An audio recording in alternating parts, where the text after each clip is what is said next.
कावड़ यात्रा से हिंदू धर्म हो रहा है बदनाम।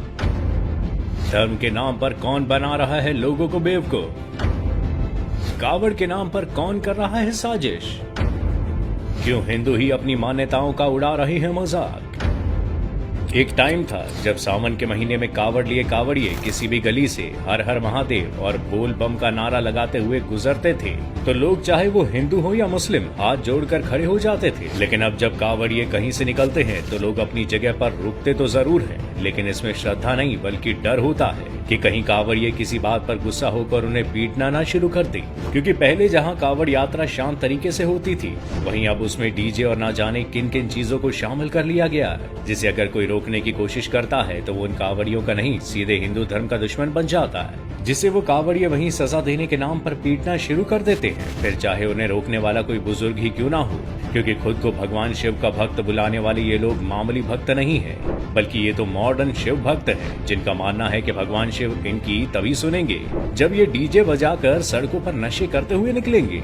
अब ऐसा नहीं है कि लोग सिर्फ हुड़दंग करने के लिए ही निकलते हैं, बल्कि इनमें ऐसे भी लोग हैं जो सच में बिना किसी छलावे के कावड़ यात्रा करके भगवान शिव को खुश करना चाहते हैं। लेकिन ऐसे लोगों की तादाद इतनी कम है कि चाहकर भी ऐसे लोग नजर नहीं आते, बल्कि वो लोग नजर आते हैं जो सिर्फ दिखावे और नशे करने के लिए कावड़ यात्रा में हिस्सा लेते हैं। जबकि कावड़ यात्रा का पहला नियम ही यही है कि यात्रा के दौरान कावड़िए को किसी भी तरह के नशे से दूर रहना चाहिए। लेकिन ये बात उन मॉडर्न शिव भक्तों को कौन समझाए जो कावड़ यात्रा में ये कहकर फूकते हैं कि ये तो भोलेनाथ का प्रसाद है। चलो गांजा ही पी बोले तो चिट्टा पीते आ रहे पीछे से। यहाँ तक कि ऐसा करने के पीछे उनका अपना एक लॉजिक भी है, और वो ये कि जब समुद्र मंथन से निकले विष को भगवान शिव ने दुनिया की भलाई के लिए पिया था तब उनके गले में बहुत ज्यादा जलन होने लगी, जिसे कम करने के लिए उन्होंने भांग पिया था। लेकिन शिव भक्त कम और सड़क के नुक्कड़ पर बैठने वाले लड़कों को कौन समझाए कि हिंदू धर्म शास्त्रों में कहीं भी ये नहीं लिखा कि भगवान शिव ने विष के जलन को शांत करने के लिए भांग, गांजा या चिलम पिया था। और अगर ऐसा है तो भांग या गांजा पीने से पहले वो क्यों नहीं शिव जी की तरह विष पीते हैं। लेकिन भाई कौन करे, जान भी तो प्यारी है।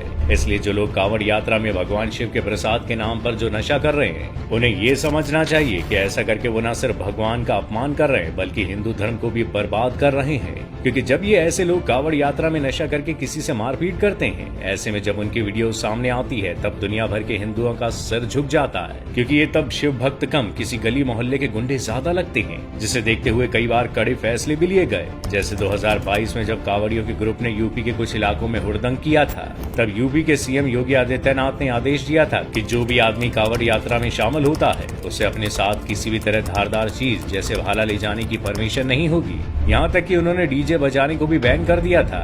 साथ ही उन्होंने ये भी ऑर्डर दिया था कि किसी भी कावड़ की हाइट 12 फीट से ज्यादा नहीं होगी। लेकिन इसके बाद भी कावड़ियों ने उनके ऑर्डर को नहीं माना। लेकिन 2024 में यूपी में एक अलग ही चीज देखने को मिली, वो ये कि सावन शुरू होने से ठीक पहले मुजफ्फरनगर के एडमिनिस्ट्रेटिव ऑफिसर ने एक ऑर्डर पास किया कि मुजफ्फरनगर के जिस इलाके से कावड़िए निकलते हैं वहाँ के दुकानदारों को अपनी दुकान के आगे ये बोर्ड लगाना पड़ेगा कि उनका नाम क्या है, जिससे कावड़िए को ये पता चल सके कि वो जिस दुकान से फल ले रहे हैं या चाय पी रहे हैं वो राशिद या राजेश की है। वैसे तो ये एक बेतुका फैसला था जिसे लागू होना ही नहीं चाहिए था, जिसका विरोध भी हुआ। लेकिन अगले दिन सीएम योगी ने इसे न सिर्फ सही कहा बल्कि इसे अपना सपोर्ट भी दिया, जिसके बाद इस मामले में सुप्रीम कोर्ट आना पड़ा। अब सुप्रीम कोर्ट ने इसमें थोड़ा बदलाव जरूर किया और ये कहा कि दुकानदारों को अपनी दुकान पर सिर्फ ये लिखना है कि वो क्या बेच रहे हैं, वेज या नॉन वेज, ताकि कावड़िए को पता रहे कि जहाँ खाना खा रहे हैं या चाय पी रहे हैं वहाँ कोई ऐसी चीज नहीं बिकती जिससे उनका धर्म का अपमान हो। लेकिन कावड़िए तो कावड़िए हैं। कुछ लोगों को जहाँ इस चीज से कोई प्रॉब्लम नहीं थी कि वो जहाँ से सामान खरीद रहे हैं वो किसी हिंदू की शॉप है या मुस्लिम की,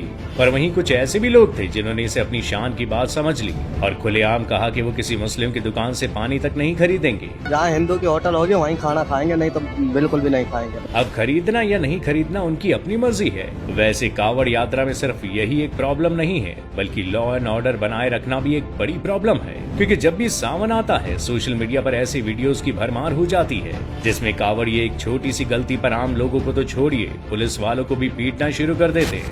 यहाँ तक कि कावड़िए स्कूल बसों को भी नहीं छोड़ते और उस पर पत्थरों की बारिश कर देते हैं। ये भी